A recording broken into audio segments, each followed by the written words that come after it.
The first to reach the forest floor, the last few cashew fruit provide some welcome sustenance. But there's not enough to go around. Desperate, the troop look for anything that might contain water.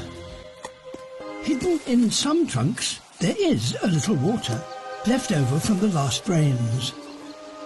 But reaching it is a real monkey puzzle. An older male tries a different approach.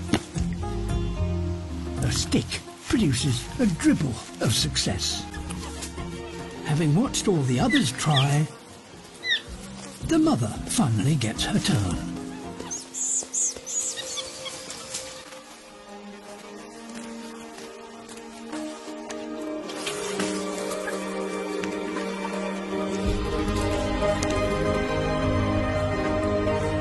It's a life-saving lesson, and one the rest of her family quickly learn. Their ability to solve such problems will help the troop survive these long, hot, dry months.